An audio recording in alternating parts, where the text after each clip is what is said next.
Bom dia, esse é o Visão Libertária de 12 de agosto de 2019.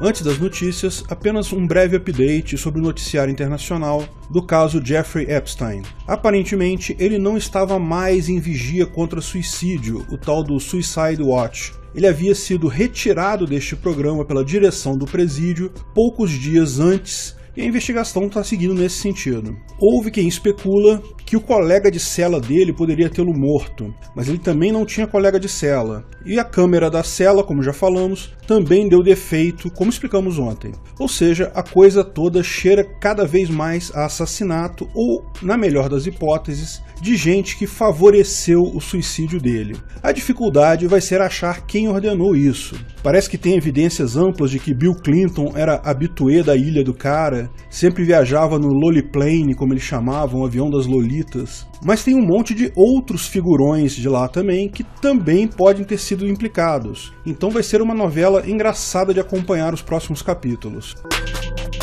Vamos às notícias relevantes para o libertarianismo. Notícia do Balanço Geral sugerida por Joilton Ancap e comentada por João Castro. Pai leva filho de 12 anos para o trabalho e é multado por trabalho infantil. Um pai levou o filho para a autoescola, da qual é dono. O garoto estava lavando um dos carros quando fiscais do Ministério do Trabalho passaram e decidiram multar o pai porque o filho estava exercendo trabalho infantil. O pai do jovem disse ao jornal que estava tentando passar conhecimentos gerais de vida para o filho. Ele se refere aos valores morais que todo homem honesto tem. Ora, nada mais belo e moral que um pai ensinando um filho como dar corretamente os primeiros passos na vida, não é mesmo? Bem, não aos olhos do Estado. Segundo um rabisco qualquer num guardanapo sujo do Estado, menores de 14 anos não podem trabalhar salvo em áreas artísticas, como comerciais de televisão, por exemplo. Eu juro que tentei, mas não consegui entender qual foi o critério que o Parasita usou para criar essa lei. Por que 14 anos? Por que não 13? 12, 15, por que justamente 14? Pode-se argumentar que essa foi uma decisão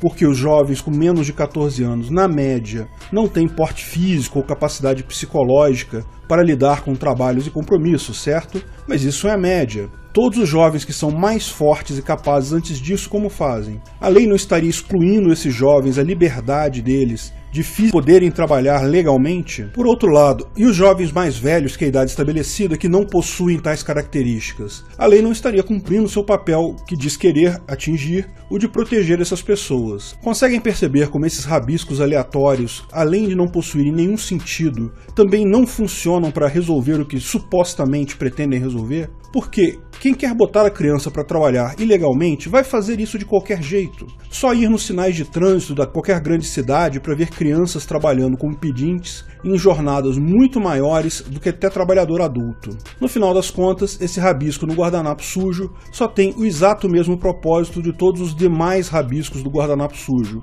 arrecadar grana para as lagostas do STF. Além do mais, segundo esse rabisco aleatório, crianças podem trabalhar na área artística. Por que isso? Por que não podem trabalhar como programadores de computador, como tradutores ou lavadores de carro? Com base em qual critério excluíram essa determinada área? Se dizem estar tentando proteger os jovens de qualquer risco físico, as profissões citadas também não oferecem grandes riscos. Se dizem querer proteger os jovens de qualquer risco emocional, o setor artístico também apresenta muitos riscos emocionais, diria que até muito mais do que os outros. É lógico que crianças trabalharem em atividades perigosas ou desgastantes é algo errado. O foco da criança tem que ser em aprender, em se preparar para o futuro.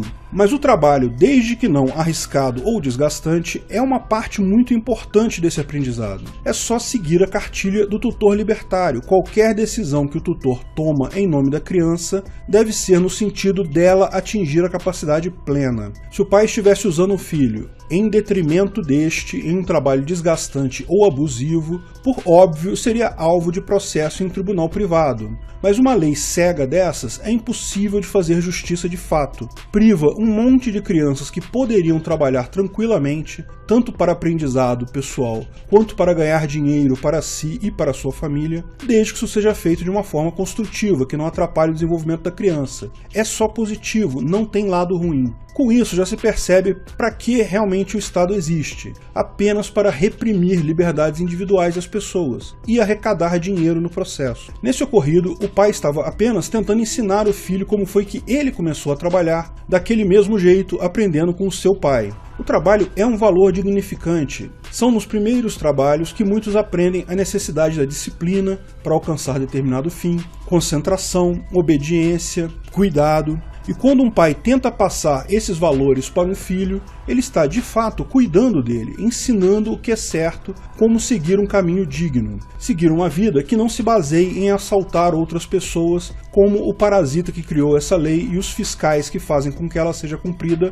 têm. Se for realmente bem criado, o garoto nunca irá virar um fiscal do governo, um fiscal do Ministério do Desemprego. Você sabe, o Ministério do Trabalho é um Ministério do Desemprego, pois é só isso que esse órgão gera, desemprego desenfreado com políticas como salário mínimo, CLT e toda essa baboseira que diz querer proteger os trabalhadores, mas que, ao tentar fazê-los, tira as possíveis oportunidades que esse trabalhador teria com outros empregos, já que esses outros empregos não existem mais. É isso que o Estado faz, apenas piora a situação, usando regras aleatórias, sem sentido, para expropriar, roubar dinheiro das pessoas. Apenas através do livre mercado de verdade, que podemos avançar econômica e socialmente. Mas tem que ser livre mercado de verdade, não corporativismo e ajuda aos amigos do rei. Até porque liberdade não pode ser pela metade. Dentro de algumas poucas décadas, grande parte das pessoas entenderão isso e estaremos partindo já para uma sociedade livre de fato.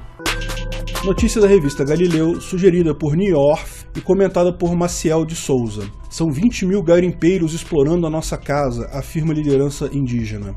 Em meio à expectativa de que o governo Bolsonaro eventualmente legalize a mineração em terras indígenas, em Roraima são registradas denúncias diárias de invasão do território para garimpo ilegal de ouro. A liderança da etnia Yanomami relata também ameaças de mortes feitas a populações indígenas e exige que o Estado tome medidas para expulsar os garimpeiros ilegais. Deixando de lado toda a manipulação ideológica envolvendo a defesa das minorias, é fácil reconhecer que os indígenas, como todos os indivíduos racionais do planeta, têm direito de defender sua propriedade e definir, por meio de acordos, quem pode ou não explorar seu território. Até partilhar entre os índios e eventualmente cada um vender sua parte, se tiver interesse. É fácil reconhecer também que essa defesa do território não deveria depender da atuação do Estado. É que a própria legitimidade da propriedade em questão em nada se relaciona com as demarcações artificiais feitas pela FUNAI. O que dizer então da burocracia absurda envolvendo a autorização dos garimpos? O líder Yanomami descreve o rito estatal.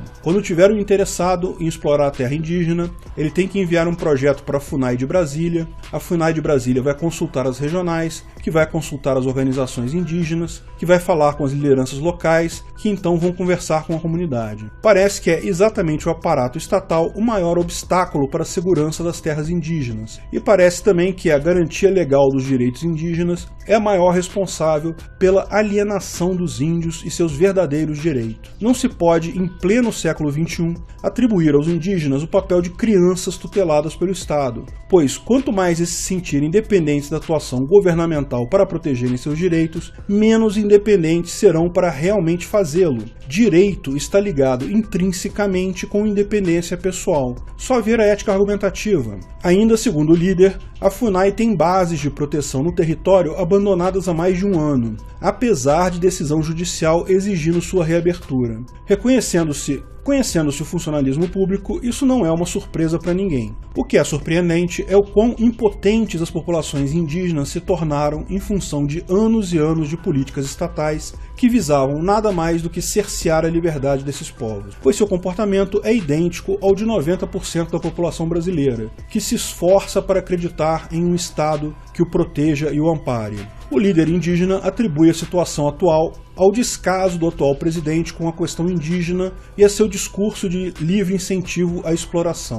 Ou seja, mesmo Il Capo de Tuticap não tendo mudado absolutamente nada na estrutura da FUNAI, segundo os índios, ele piorou a situação só por ser ele. Tenho certeza que esse tipo de discurso agradou muito o repórter da revista, agradou tanto a ponto de eu ficar em dúvida se o indígena sequer chegou a dizer isso. O jornalista já deve ter subentendido isso, lógico. Dessa forma, a legalização da mineração no território é bela e moral, desde que as populações indígenas assumam a autonomia de suas terras para que possam aceitar ou não os empreendimentos que se instalarão nelas. Trocas financeiras serão certamente muito mais eficientes e seguras do que depender da burocracia estatal. Dono de terra é dono de terra, pode explorar a mesma do jeito que achar melhor. Vamos aos tapas libertários. Tapa por Rodolfo Andrello. Advogado de Pernambuco será julgado por conceder muitas entrevistas. A corporação de ofício medieval de nome OAB de Pernambuco está processando um advogado pela grave acusação dele ter dado muita entrevista à imprensa em 2017. Essa não é a única arbitrariedade que a OAB está autorizada a praticar pelo ordenamento jurídico. As normas regulamentadoras do marketing, por exemplo, negam ao advogado qualquer ação sua que possa resultar em captação de clientes. Sabe aqueles comerciais que o Saul Goldman fazia de vez em quando nos episódios de Breaking Bad? Aqui no Brasil, isso é terminantemente proibido.